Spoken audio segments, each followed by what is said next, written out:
From June of last year to June of this year, Meta and its platforms turned a profit of $187 billion. So, what will a $17 billion settlement with 47 states over charges of intentionally addicting teens and profiting in the process do to Meta's bottom line and its future behavior?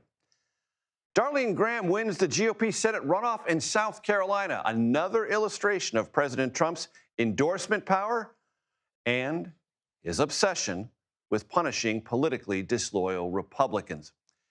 It's National Dog Day. We spent some time with Baby Dog, political sidekick to West Virginia GOP Senator Jim Justice. We also talked midterms, and Justice told us these are dog days for Republicans.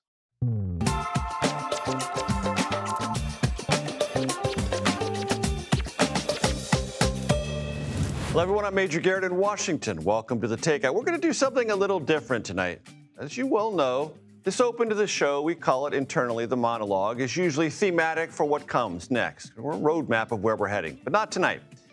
Instead, I'm going to show you things that are important, but we're not going to get to after this monologue. And we're going to start that avalanche in Tibet. I am sure you have seen the gut-wrenching videos of people running in sheer terror from a wall of water and debris. The death toll stands at 160, but is certain to rise. 47 Americans are listed among the 403 missing. Many were on a pilgrimage to Mount Kailash in Tibet. It's a place sacred to Hindus. Citizens of Britain, Australia, Canada, and of course India are also missing and feared dead.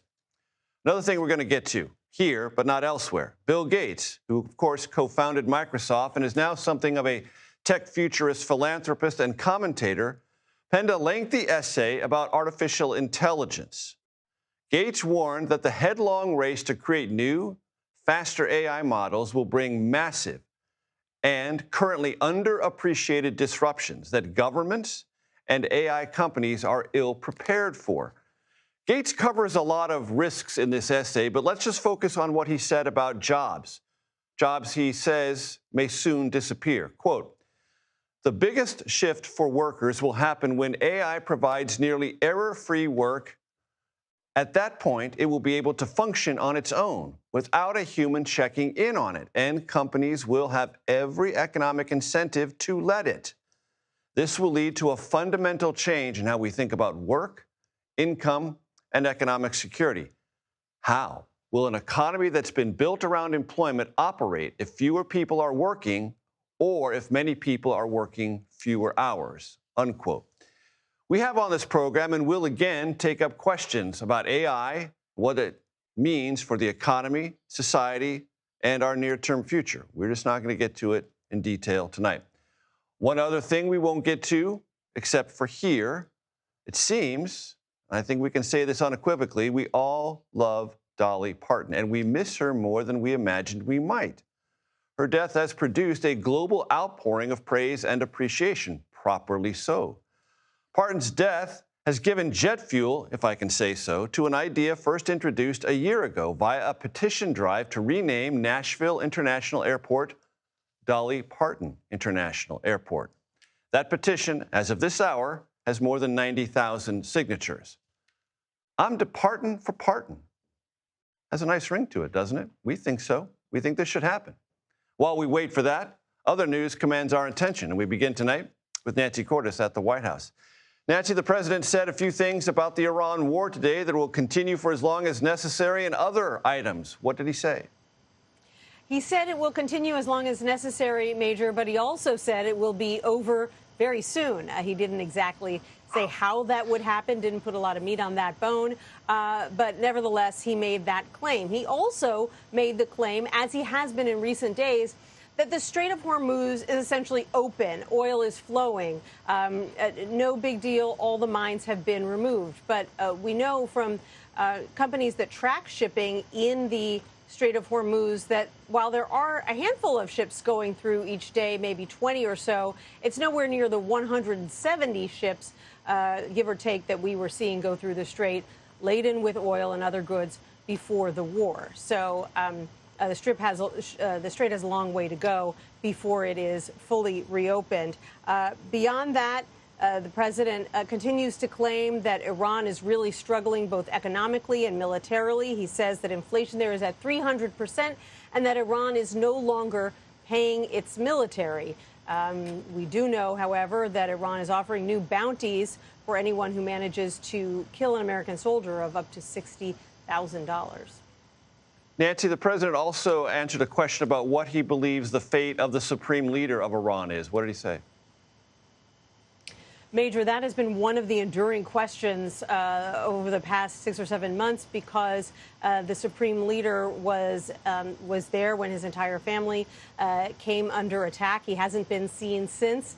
And so, you know, we've been watching this unfold very carefully to see what exactly happened to him. And if he is incapacitated, isn't able to speak publicly, who is running the country in his name? Nancy Cordes, thank you so much. CBS News national security contributor Sam Vinograd joins me now. Sam, we are duty-bound to talk about what the president says about the conflict in Iran, even when it's in open conflict, as the two things Nancy started with inevitably, or not inevitably, but in this instance are. But there does feel to me a sort of Groundhog Day quality to this. So unless you really want to jump into Iran, I'd like to focus our attention on Russia. The CIA director flew there. Is that something we should take note of? And if so, how? Well, Major, I actually think could be a good thing that the CIA director flew to Russia. Certainly, Russia is a country that is incredibly hostile to the U.S. and our interests. But having someone like the CIA director there to have an open channel of communication is not a bad thing. At the same time, there is extreme historical precedent for CIA directors traveling to foreign capitals, including hostile enemy capitals, to negotiate on behalf of the president. So we don't know yet what this was specifically about. Was it Ukraine? Was it Iran? But I think that maintaining a dialogue through appropriate channels, intel to intel, for example, is not a bad thing. Some significant voices on Capitol Hill today flagged new information about North Korea, Russia, and the Ukraine conflict. What did they say? Well, what we are seeing is that North Korea continues to diversify the support that it's giving to Russia for Russia's invasion of Ukraine. They've given troops, and they've been giving an increasingly diverse set of military assets to the Russian army. They've also reportedly sent workers to Russia to replace everyone that's been sent to the front. Now, to put this in context, the Soviet Union is really responsible for the inception of the DPRK. After the end of World War II, the relationship between the Soviet Union and the DPRK was quite significant. And Vladimir Putin, after initially shunning North Korea to a degree because their nuclear program certainly turned a page in recent years. And ever since Russia invaded Ukraine, North Korea has been a benefactor to Russia. And in turn, North Korea has gotten something out of it. This isn't just a friendly exchange. And this is a subplot, is it not, Sam, in the Ukraine war, in the sense that last week we were focused on President Trump, what he was saying about joint military exercises with South Korea and his fine diplomatic relationship with Kim Jong-un. Unspoken was this clear effort by the North Koreans to help Russia, which sustains the war in Ukraine, which the administration keeps saying it wants to end sooner rather than later. We would need more than one show to talk about all of the hostile activities that the DPRK, that North Korea is involved in. And certainly President Trump has spoken quite flatteringly about Kim Jong-un. He's held summits with him. But North Korea poses a huge threat, not just to the Ukrainian people because of his support for Vladimir Putin's war, but also against the United States. Their illegal nuclear program, ballistic missile program, ongoing cyber hacks directly impact U.S. national security. Sam Vinograd, always appreciate it. Thank you so very much. South Carolina Senator Darline Graham defeated Congressman Ralph Norman in the Republican runoff for late Lindsey Graham's Senate seat. That happened yesterday. The victory sets up a contest between Darline Graham and her Democratic rival Annie Andrews. CBS News chief Washington analyst Robert Costa joins me now. So, Robert, this is an example, as I said in the cold open, power of the president's endorsement, but also why Ralph Norman? Well, because he endorsed Nikki Haley, the only member of the South Carolina Republican delegation to do so in 2024. President Trump never forgets things like that. I remember it well, Major. In 2023, I was at Nikki Haley's presidential announcement in Charleston, South Carolina, at this kind of shed in Charleston. And Ralph Norman was there, and he was enthusiastic as you could be about Nikki Haley. Understandably, a congressman from South Carolina endorsing a South Carolina presidential candidate, not that surprising. But he went out on a limb, in a sense, politically. He could have just stayed back, and he thought Haley was the direction he wanted to go. What's interesting about Norman is that he endorsed Haley not because she embodies the traditional Republican values he wants to see the Republican Party have. She's a South Carolina Republican. He was supportive of a South Carolina Republican. He's been very much in line with the Trump agenda. Very much so. Very much so. But that was not enough to even get a co-endorsement in this race. Once the White House decided that Darline Graham was going to be their candidate of choice in this race, rally, tele-rally, and then at the last minute, about just under $1 million in super PAC money for get out the vote, texts, phone calls, and the like. And the dynamics here are complicated and personal and not just political. You had in Senator Graham someone whose death at age 71 stunned Washington. He wasn't sick for a long time. This came out of the blue. He hadn't been suffering from any health problems that were evident to the public or to reporters. And then you had his relationship with President Trump. He was not just a senator. He was not just an ally. He was a phone confidant, a golf partner. This was the real friend, if any, inside the Senate GOP. To that point, Robert, let's play a soundbite from Darline in her victory remarks last night to that very point. Mr. President, Lindsey truly loved you and viewed you as one of his closest friends. I appreciate that bond and appreciate all that you've done for our country. Our victory would not have been possible without you, and we are truly grateful. What's interesting about this dynamic of the victory for Darline Graham is there were external and internal polls that showed Norman ahead a week ago. But President Trump, he leaned in, she won. There you go. And it's the summer. It's a special primary runoff in the late summer. I mean, you walk around Washington, you walk around South Carolina, people would rather be at the beach in South Carolina than remembering to vote in the runoff. Exactly. Robert Costa, thank you very much. You. Meta and its platforms have reached a large settlement, very sizable, with dozens of states over claims that the social media giant intentionally designed addictive platforms that over time harm the mental health of teenagers. As part of this settlement, Meta will pay $17 billion in fines to these states. They will be paid over a duration of many years. Meta will also add new protections to Facebook and Instagram. Significantly, Meta did not admit to any wrongdoing. Kelly O'Grady joins me now. So, Kelly, Meta is a $1.47 trillion market cap company. $17 billion is not insignificant, but in that context, this appears to be a shrewd move on Meta's part, in part reflected by Wall Street closing up 1% on Meta stock today. Absolutely. I think like any good negotiation major, both sides walked away with something, right? The states were able to get billions of dollars and some significant product changes, which, you know, we can talk about in a bit. But for Meta, they also came away with certainty because $17 billion, it is the biggest settlement that Meta has ever agreed to, biggest legal settlement in history. So this was no drop in the bucket in terms of past precedent. That being said, they were looking at potentially over $1 trillion in fees if this trial did not go their way. So, I mean, you sort of put those two numbers up. It definitely was a win for investors. And Meta has said that they don't make much of their revenue from these teen accounts. So the product changes, investors are looking at this as, well, it's not going to meaningfully affect that top line. And what are the product changes going to be? So a number for accounts that are under 18, right, teen accounts, it's going to be a 2-hour limit in terms of usage across Facebook and Instagram. You're also going to see essentially the product shut down overnight for teen users, doing away with like counts, more parental controls. I think the most interesting piece of this, though, is the age verification. So that has traditionally been extremely difficult, not just for Meta, but also for a number of other social media platforms to get wrong. Because, you know, a kid can just open up your phone, create an account, and lie that they're over the age of 18, right? And it's very difficult to verify that they are who they say they are in terms of age. So Meta has committed to developing more, investing more in that technology. But if they're not able to get it right, all of those changes that I just mentioned are not going to work because the app is not going to be able to verify that that person is under 18. But it is the most significant piece that we have seen them commit to in the past.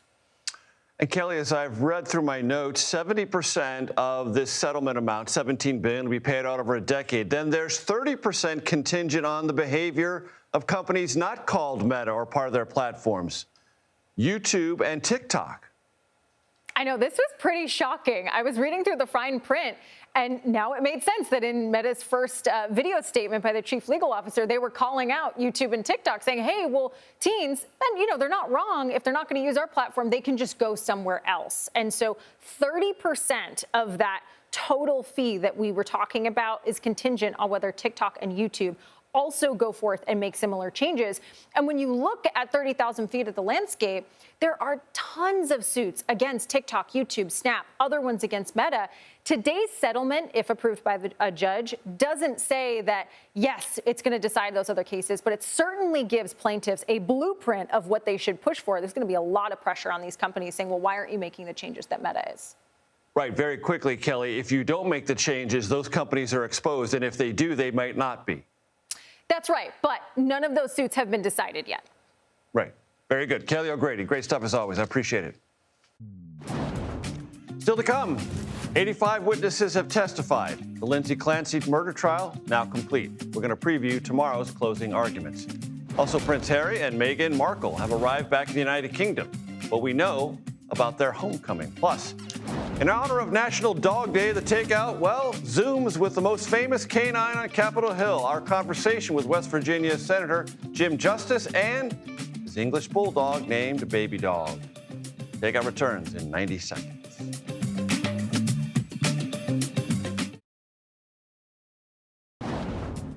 Welcome back to the Takeout. Tomorrow, jurors were here, and so will, in all likelihood, a look-in TV audience, closing arguments in the Lindsay Clancy murder trial. This trial has captured the nation's attention for a lot of different reasons, and after tomorrow's arguments, the fate of Clancy, well, it'll be in the jury's hands, as the jury will decide her fate. She's admitted killing her 3 young children in January of 2023. CBS News legal contributor Caroline Polisi joins me now. Caroline, remind the audience what will happen if, in fact, the jury finds Clancy not guilty by reason of insanity. She doesn't go free.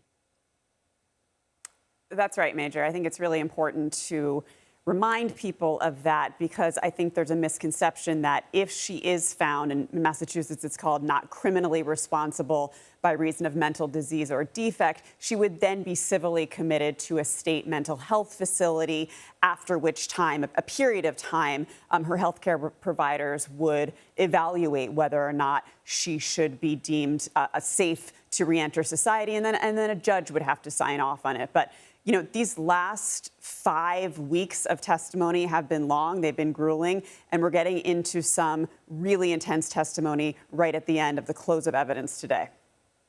Talk to me about the intensity of that testimony. Yeah, so, we've said all along, there has been no question that Lindsay Clancy admits to actually doing the act of killing her children. The question is, what was her state of mind? And now we're finally getting to those really important expert witnesses. We heard the prosecution's last rebuttal witness today, who's a forensic psychiatrist.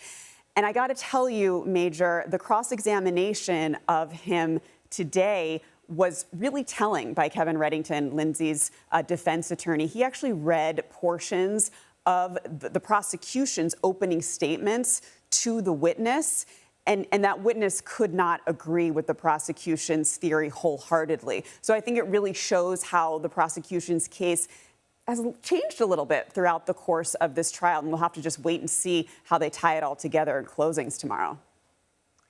And what else in all the body of testimony that you have been able to track, and I know you've been tracking this carefully, Caroline, has stuck out to you or you would deem in this context at this stage worth remembering? Yeah, I mean, look, this has always been a battle of the experts. Obviously, it's opened up a national conversation about postpartum mental health. And so I think it's going to come down to, we have dueling opinions about what the actual diagnosis was at the time. Nobody disagrees that she wasn't having a serious mental health crisis. They just disagree over whether was it severe depression or was it actually the psychosis that would negate her criminal culpability to the extent that she didn't understand what she was doing was wrong. So it all really boils down to that. And previewing tomorrow, Caroline, how do we expect it to play out? Look, the defense has been really pugnacious since the beginning. I think you'll continue to see that type of drive from Kevin Reddington. And then I think, again, the prosecution is going to have to sort of circle a square in terms of what they told jurors in the beginning versus what their expert testimony has been throughout now. So, it'll be really interesting to see what happens. And I hope you will join us every step of the way. Caroline Polisi, thank you so very much. Thank you. Coming up, states are pushing back against potential restrictions in the midterms coming up on mail-in voting. We will bring you the details of a new lawsuit filed in that space. You're watching The Takeout.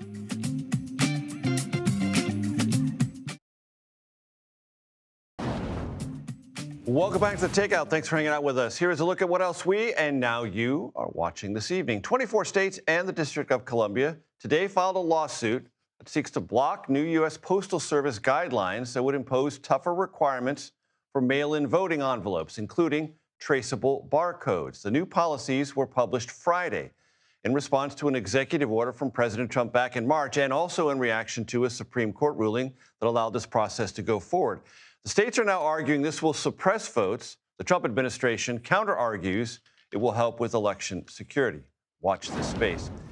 The BBC is reporting that Prince Harry and wife Meghan Markle, they've arrived back in the United Kingdom after their 6 years of self-imposed exile in California. The couple flew privately, that's probably no surprise to you, with their two children, Archie and Lilibet, who are set to begin school next week. It has also been reported the couple, no plans to resume royal duties and will live about 2 hours outside of London. Now, what's grabbing the headlines right now is President Trump's trade feud with Canada. There's some sympathies in America for Canadians and some differences in our cultures. I came recently across a 2011 book, American Nations, and it helps explains a lot of things about America and how it was settled and some of our relationships with Canada, Mexico, and our politics itself. I spoke with the author, Colin Woodard, about that and so much more. Here's a bit of our conversation. Colin, I love this book because I have worked in national politics for 35 years, which means the United States. But what you help readers understand is to understand the politics within the United States, you have to understand politics outside of the geographic boundaries of the United States in some respects. Because some things that are part of Canadian life and culture influence America. Some things that are part of Northern Mexican culture influence American politics. Broadly speaking, walk my audience through that. Yeah, well, essentially, there's never been one America. There's been several Americas, and that's because the process of colonization was conducted by these rival colonial projects, right? The New Englanders, the Puritans coming to New England, and the second, third, fourth sons of the English gentry families who led colonization of the Chesapeake country, and Spain's colonial project extending south to north into what's now the southwest of the United States, and many other projects were all rivals. They were founded at different times by people with different religious and ethnographic and political characteristics who by no means thought that they were all going to belong one day to a continent-spanning federation. And the differences in those characteristics have stuck, in part because they were so strong, but also because many of these regional cultures colonized mutually exclusive stretches where they were the first colonizers setting down the assumptions and the way life ought to work and building the institutions over 2/3 of what's now the United States prior to, say, the 1840s. So, I mean, it's left, once you know the settlement culture and the rival colonial streams, a great deal about our history and, current phenomenon become clarified. You wrote American Nations. It was published in 2011. Anything about the Trump era and the Trump effect on politics alter or deepen your understanding of these 11 nations of America? Yeah, well, the original book in 2011 was primarily a history, so it's sort of unchanged. But the books that followed from it were tackling, what holds us together, what splits us apart, how could we find a way moving forward that the country can function and the regional cultures could come to some sort of grand bargain. The Trump administration and the arrival of Trump in both first and second term definitely shook up the way our politics had been conducted and the central issues involved in our politics significantly. I mean, I can go into that, but yeah, it's a different set of broad binary choices in our politics now than it was typically throughout the 20th century. So I co-authored a book after the 2020 election called The Big Truth.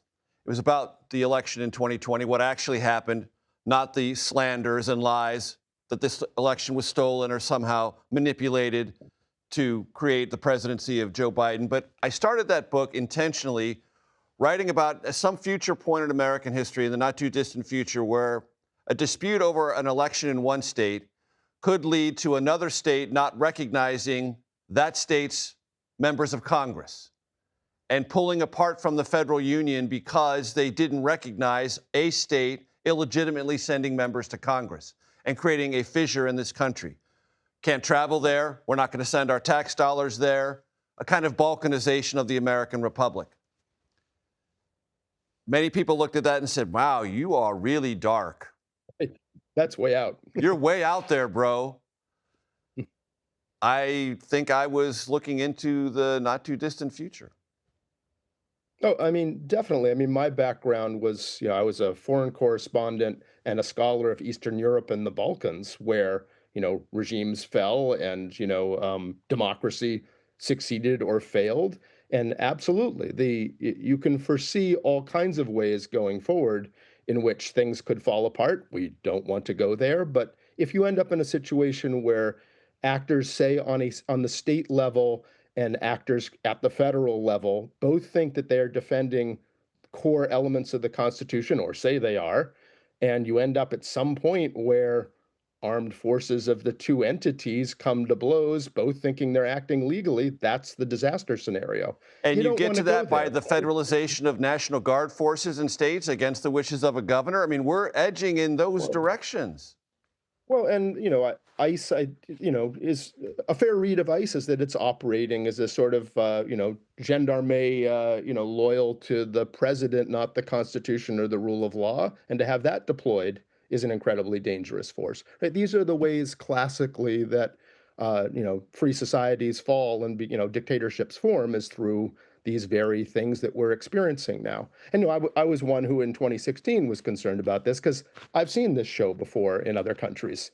And, I think many of us who were very worried, and everyone was, as with your book, poo-pooing us. Oh, that's, you're being, we have institutions and norms and you can't do that because the Constitution says you can't, the Constitution doesn't enforce itself. And, many other actors and institutions can become corrupted and not defend the rule of law. And that's been an experience many countries have had, and Americans are unfortunately learning a bit more about the tragedy of history than they knew previously. You can listen to my full and multi-layered conversation with Colin Woodard on your favorite podcast platform. Still to come. So thinking about 2028, is J.D. Vance the undisputed frontrunner? Ted Cruz says not so fast. Our political panel will weigh on that, and also something interesting that J.D. Vance said about groceries. You're watching The Takeout.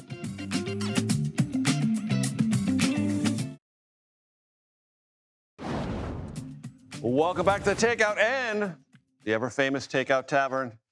It's a Wednesday. Remember, Monday, Wednesday. I'm just drinking coffee. That has nothing to do with it, kids. I'm telling you. Monday, Wednesday, and Friday, political panel time.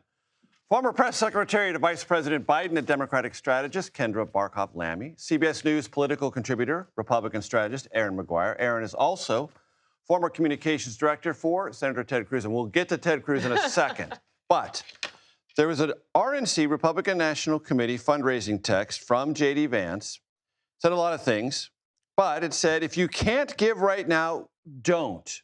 Bring that up on the full screen, if you'd be so kind, control room. Groceries cost what they cost. Kendra, cell phone? Apparently, but I'm also old enough to remember that there were a whole bunch of promises that were made by Trump and Vance Tackle inflation on day one. Why they should be elected. Inflation, lowering the cost of groceries, lowering the cost of gas, lowering the cost of healthcare. And I am not seeing those things being lowered. And the fact that they're admitting it is not ideal for them. Good idea, bad idea to admit that in this sort of way? Good idea, not great execution. Okay. I will say that Democrats... What's better execution of that good idea? Better execution would just to leave the first part. If you can't give, don't. But if you're able to, please do.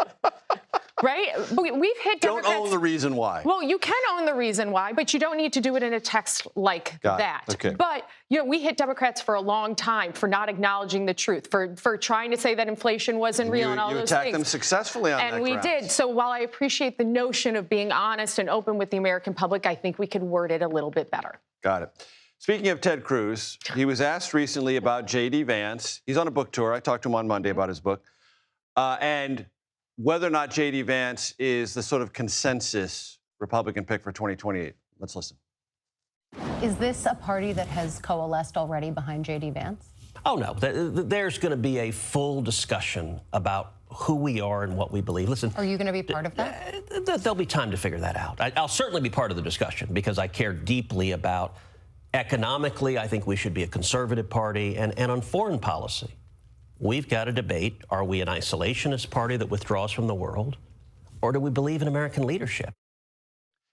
Ted Cruz is going to be a part of it because he appears to be laying the groundwork. You don't endorse candidates in all sorts of races around the country unless you're trying to build a political network for some future endeavor. So it looks like he wants to run in 2028. I know he's dodging the question now. He did with me. He did on MS Now. I will say that I don't have any insight directly as to what Senator Cruz is thinking. I will say, however, he is a very popular, very powerful senator, so his endorsement also does carry weight. His podcast is one of the most popular in the country. It easily falls within the top 100. And Senator Cruz's point is correct here when he says that not everybody has coalesced around J.D. Vance. Even the president himself has said it could be Marco, it could be J.D. And I completely take his point that it is going to be a robust conversation on the future of the Republican Party and how we effectuate conservatism moving forward. Well, and I also think you have to see what happens in the midterms, right? Because if the Trump effect takes place and the House gets taken back by the Democrats and the Senate is the Democrats take that back as well, I think you're going to see sort of a little bit of a rising of the Republicans who may want a full fundamental change within who they nominate. And I have no insight, but that is my guess. Your point being that if the midterms are bad for Republicans, there may be a reappraisal of Vance because he will be so closely associated with that, which created a bad midterm environment. Correct. If the midterms are not great for Republicans, if the Democrats take both back, it's all in order of magnitude. How bad? Correct. Right. But it could be backlash as to what has not occurred during the Trump administration. It's the Kamala issue all over again, but J.D. has to carry that same kind of weight that Kamala does. However, he's a much better communicator, and I think everybody can agree upon that. When I talked to Ted Cruz on CBS Mornings Monday, I asked him about the Texas Senate race. He conceded it's close. And I said, $100 million race? He said, no, it's going to be a $200 million race. Kendra, that's money Republicans will be spending in Texas they would rather spend elsewhere. Paxton is a deeply flawed... Ken Paxton, the Republican nominee. Yes, he is a flawed candidate. The fact that it is even in play as much as it is, and the fact that Abbott is having to put some of his own money into... The governor of Texas is having to put some of his own money into a Senate race that is that has been a red state for years is not great for them. Aaron, I was surprised he said $200 million. I'm not surprised. Texas is one of the most expensive states in the country to run. We saw $60 million dumped against Ken Paxton in the primary alone. So $200 million going into the general really doesn't seem out of bounds. But I will say this, Democrats have spent over a decade laying the groundwork to make Texas bluer. You can go back to Beto, Collin, all red, all of it. They've been trying. Aaron McGuire, Kendra Barkoff-Lammy, thanks so much. Enjoy your time at the tavern. Everyone does. Coming up, it's National Dog Day. We'll speak with West Virginia Senator Jim Justice and his pup, who's become a fixture in the halls of Capitol Hill. You're watching The Takeout.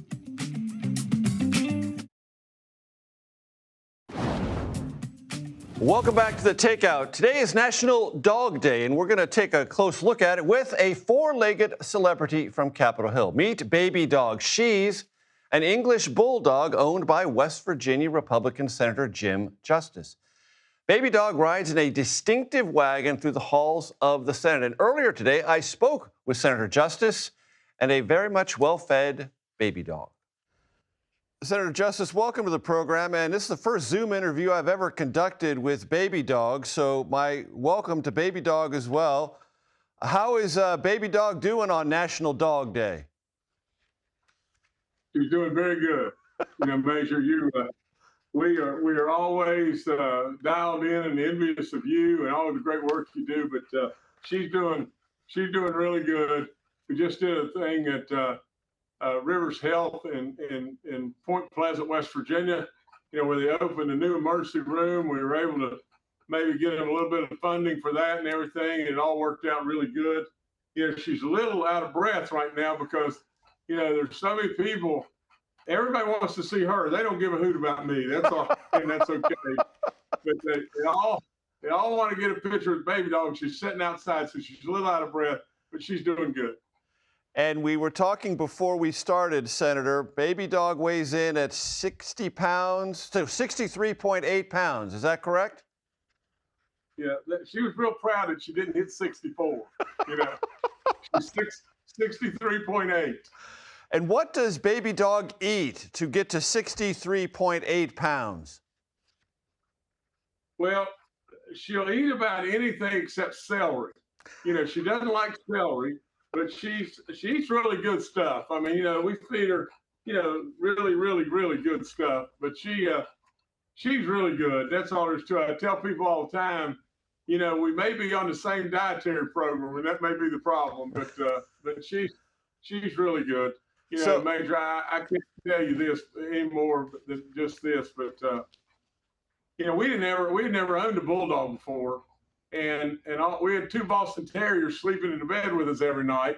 But all of a sudden, our son and daughter just reached this 10-week-old bulldog puppy right over my shoulder on Christmas Eve. And we had one grandchild at that time, a little boy. He had just turned 2, and he would be walking around all the presents. He could talk, but not a big vocabulary naturally and everything. And he kept turning back saying, "Where'd that Baby Dog go?" And so we named her Baby Dog, and after that, she just took off, and she brought a lot of joy to a lot of people. And I think also that movie that Mark Wahlberg is in, Arthur the King, he looked right at that dog and he said, "Thank you for teaching me how to love." And I feel like I surely know how to love, but she has taught a lot of people really how to love. Maybe me too. But she's really, really good. That's all there is to it. Senator, talk to me about the political environment you imagine for Republicans this midterm. You were quoted recently saying Republicans ought to be scared to death. Inflation is still persistent. The war still goes on with Iran. Now there's a trade war with Canada. Give me your sense of where things are. Well, here's the thing. Probably 4 months ago, I, on different occasions, tried to tell the Republican caucus, at the end of the day, we're in control and we are going to be held responsible. And if we absolutely let the Democrats, that I really believe didn't even have a hand to play, if we let them go, they're great at playing their hand, and the Republicans are terrible at playing theirs. We do great stuff, but some way, somehow, I related a lot of times to a pitcher pitching 9 straight perfect games, and all of a sudden, you're the pitcher and you're worried about them letting you in the game again, and which is crazy because we've done a lot of really, really, really good work. And so, but behind all of that, I would just say just this is what I said 4 or 5 months ago to my Republican colleagues. I said, if you're not really in touch with what's going on with Toby and Edith out there, and I always call Toby and Edith the voters. If you're really not in touch with them and you're missing something here, and we've got a lot of people that are hurting. That's all there is to it. People are hurting all across this country. And no matter how much they love us, if they're hurting, they can't stand with us. And so with all that being said, I think if we don't really watch out, the midterm is going to be a not very good day in our neighborhood.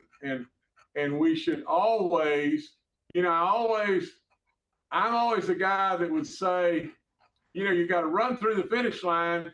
And I think you've got to have some level of fear or afraid or whatever you want to call it, that absolutely keeps you on your toes. You don't take anything for granted.